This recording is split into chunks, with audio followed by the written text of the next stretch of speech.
Albert Einstein, जिनकी theories ने दुनिया की साइंस को हमेशा हमेशा के लिए बदल दिया, उनकी जिंदगी में एक वक्त ऐसा भी आया था जब वो 9 सालों तक नौकरी के लिए दर दर भटक रहे थे। यहाँ तक के उनके क्लास फेलोज में अगर किसी की जॉब नहीं लगी थी तो वो सिर्फ आइंस्टाइन ही थे। लेकिन किसने सोचा था जो लड़का स्कूल में सबसे स्लो लर्नर समझा जाता था, एक दिन उसके दरवाजे पर इजराइल के प्रेसिडेंट बनने की ऑफर आएगी। आइंस्टाइन ने इस इजरायली एम्बेसडर को क्या जवाब दिया और वो क्या वजूहात थीं जिनकी वजह से इतने इंटेलिजेंट शख्स को कोई जॉब पर रखने को तैयार नहीं था। ज़ेम टीवी की वीडियोस में एक बार फिर से खुशामदीद। नाज़रीन, एल्बर्ट आइंस्टाइन 1879 में जर्मनी के शहर उल्म में पैदा हुए। बचपन में ही उनको अजीब नज़रों से देखा जाता था क्योंकि वो दूसरे बच्चों की तरह नहीं थे। वो बहुत स्लो लर्नर थे, लेट बोलना शुरू किया और स्कूल में टीचर्स उनको एवरेज या कमज़ोर स्टूडेंट समझते थे। पर इसके पीछे वजह ये थी कि आइंस्टाइन हर चीज़ को क्यूरियोसिटी की निगाह से देखते थे। स्कूल में अगर उनको कोई चीज समझ नहीं आती थी तो रट्टा लगाकर उसे याद करने के बजाय वो उसके कॉन्सेप्ट्स को समझने की कोशिश करने में लग जाते थे, जिसकी वजह से वो हमेशा कोर्स में पीछे रह जाते थे। आइंस्टाइन बचपन से ही काफी क्रिएटिव थे और यही उनकी कमजोरी भी थी और बाद में उनकी ताकत भी बनी। आइंस्टाइन की अर्ली एजुकेशन म्यूनिक में हुई, जहां उनको जर्मन स्कूलिंग का स्ट्रिक्ट डिसिप्लिन बेस्ड सिस्टम बिल्कुल पसंद नहीं था। एक वक्त आया जब तंग आकर आइंस्टाइन ने स्कूल छोड़ दिया और अपनी फैमिली के साथ स्विट्जरलैंड शिफ्ट हो गए ताकि वहां के लिबरल एजुकेशन सिस्टम में अपनी जगह बना सकें। वो वहां के ज्यूरिक पॉलीटेक्निक कॉलेज में फिजिक्स और मैथमेटिक्स में एडमिशन लेना चाहते थे। एंट्रेंस एग्जामिनेशन में उन्होंने मैथ्स और फिजिक्स के पेपर को फौरन सॉल्व कर लिया, लेकिन दूसरे सब्जेक्ट्स जैसा कि जियोलॉजी, लिटरेचर और पॉलिटिक्स में वो बुरी तरह फेल हुए। एंट्रेंस एग्जाम के बाद कॉलेज के प्रोफेसर ने आइंस्टाइन को अपने ऑफिस में बुलाया। वो आइंस्टाइन के मैथ्स और फिजिक्स के जवाबात देखकर काफी हैरान थे। वो जानना चाहते थे कि आइंस्टाइन को ये सब किसने पढ़ाया है, जिस पर आइंस्टाइन ने जवाब दिया कि उन्होंने ये सब खुद से पढ़ा है।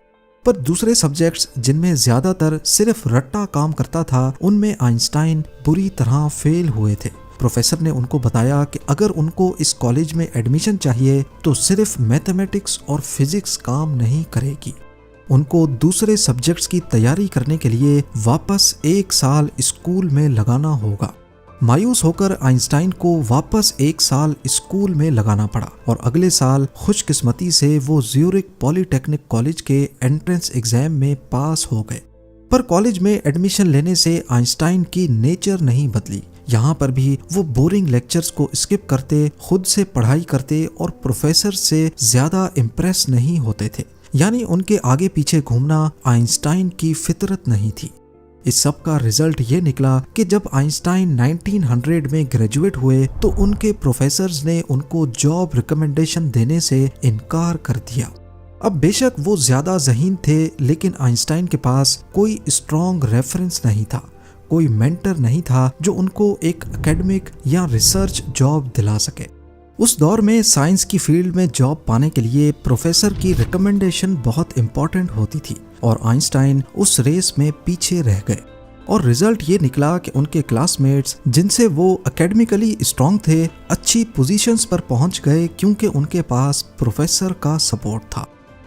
आइंस्टाइन ने जर्मनी और स्विट्जरलैंड में कई जगह अप्लाई किया।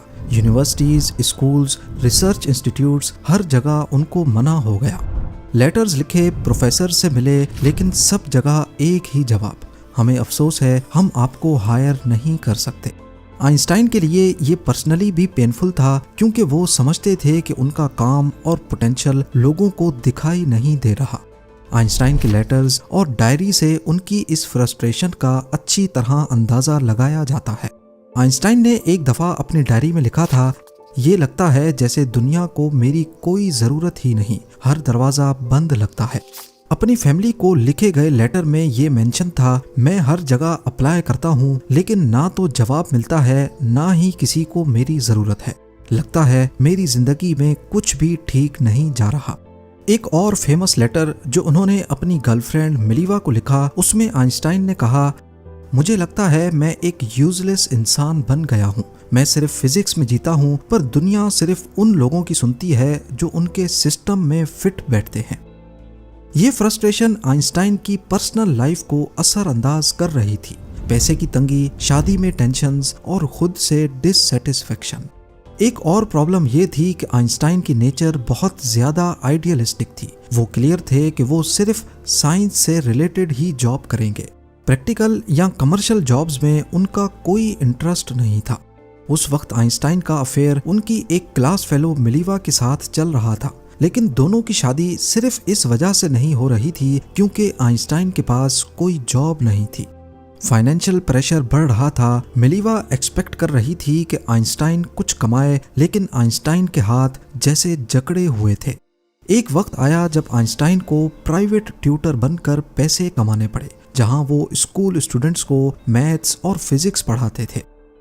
आखिरकार आइंस्टाइन के एक दोस्त ने उनको एडवाइस दिया कि बैरन पेटेंट ऑफिस में एक एग्जामिनर की जॉब के लिए अप्लाई करो।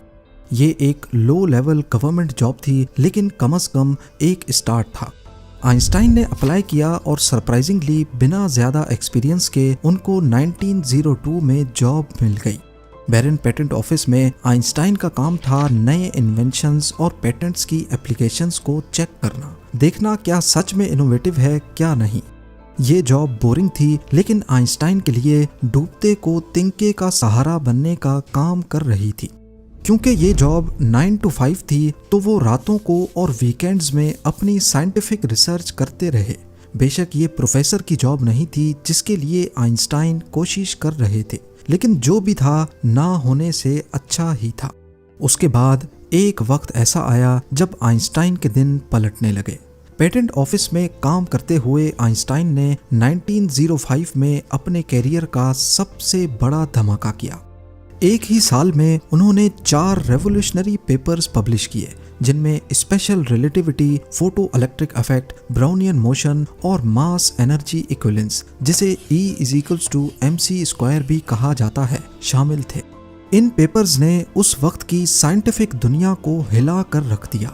अचानक पेटेंट ऑफिस में मामूली सी जॉब करने वाला नाम यूरोप के साइंसदानों में मशहूर होने लगा।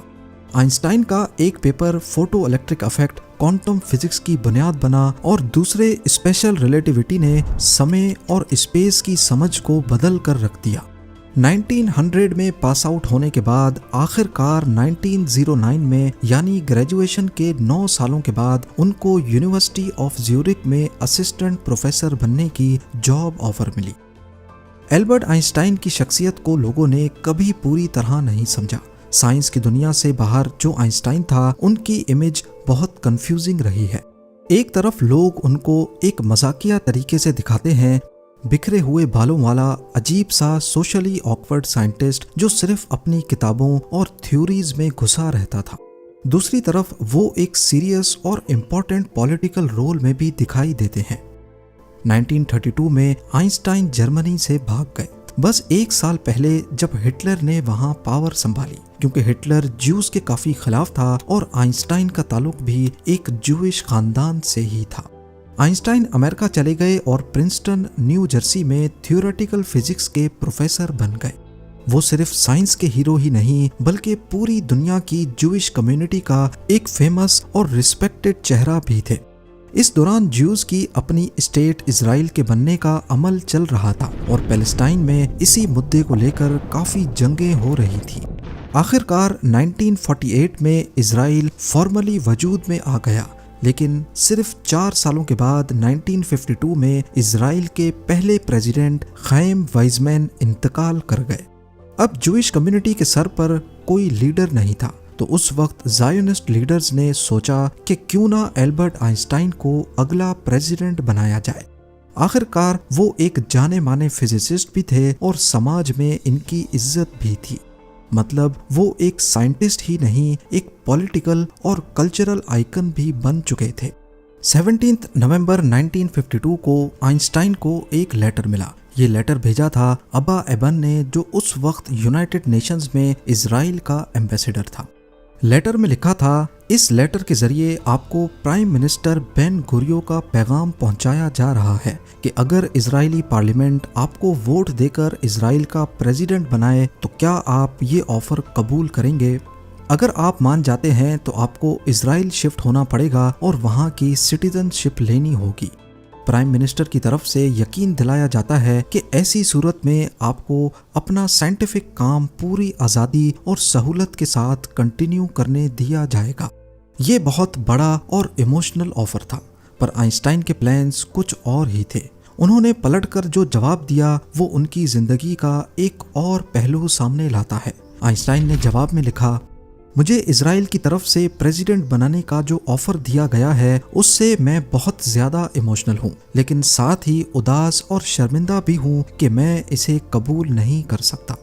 मैं जिंदगी भर सिर्फ ऑब्जेक्टिव चीजों से डील करता आया हूँ, इसीलिए मेरे पास ना तो लोगों को संभालने की फितरत है और ना ही ऑफिशियल जिम्मेदारियां निभाने का तजर्बा। मतलब आइंस्टाइन ने खुद को पॉलिटिकल लीडरशिप के लायक नहीं समझा था। उस वक्त आइंस्टाइन की एज 73 इयर्स थी। जब उनको ये ऑफर मिला तो उन्होंने अपने घर में रुके हुए एक मेहमान को बताया था कि ये ऑफर बहुत ऑकवर्ड है। बाद में उन्होंने एक जेरूसलम के अखबार को जो उनके लिए कैंपेन कर रहा था ये भी समझाया कि मैं ऐसे किसी चांस का सामना नहीं करना चाहता जहां मुझे गवर्नमेंट के फैसलों के साथ चलना पड़े जो कभी मेरे ज़मीर के खिलाफ जा सकती हो। मतलब आइंस्टाइन सिर्फ इसलिए मना नहीं कर रहे थे कि वो पॉलिटिकली फिट नहीं थे, बल्कि इसलिए भी कि वो अपनी जिंदगी में कभी भी अपने ज़मीर के खिलाफ नहीं जाना चाहते थे, फिर चाहे कितनी भी बड़ी कुर्सी या इज्जत क्यों ना मिले। लोग जो जज्बाती तौर पर एक्साइटेड हो रहे थे आइंस्टाइन को प्रेसिडेंट बनाने के आइडिया पर, वो एक इम्पोर्टेंट बात भूल रहे थे कि आइंस्टाइन इजराइल के लिए सिंपैथेटिक जरूर थे, लेकिन वो कभी भी एक पैशनेट ज़ायोनिस्ट नहीं थे। जब आइंस्टाइन ने प्रेसिडेंट के ऑफर को ठुकरा दिया तो फॉर्मर प्राइम मिनिस्टर बेन गुरियो ने अपने असिस्टेंट को कहा कि अगर आइंस्टाइन ने ये ऑफर एक्सेप्ट कर लिया होता तो हमारे लिए बड़ी मुश्किल खड़ी हो जाती, क्योंकि 1946 में इजराइल बनने से 2 साल पहले आइंस्टाइन ने एक इंटरनेशनल कम्युनिटी के सामने कहा था कि स्टेट का आइडिया मेरे दिल में नहीं है। यानी असल में आइंस्टाइन इजराइल को अलग स्टेट में नहीं देखना चाहते थे। आखिरकार 16 दिसंबर 1952 को यित्ज़हाक बेंज़वी इजराइल के दूसरे प्रेसिडेंट बन गए। उम्मीद है ज़ेम टीवी की ये वीडियो भी आप लोग भरपूर लाइक और शेयर करेंगे। आप लोगों के प्यार भरे कमेंट्स का बेहद शुक्रिया। मिलते हैं अगली शानदार वीडियो में।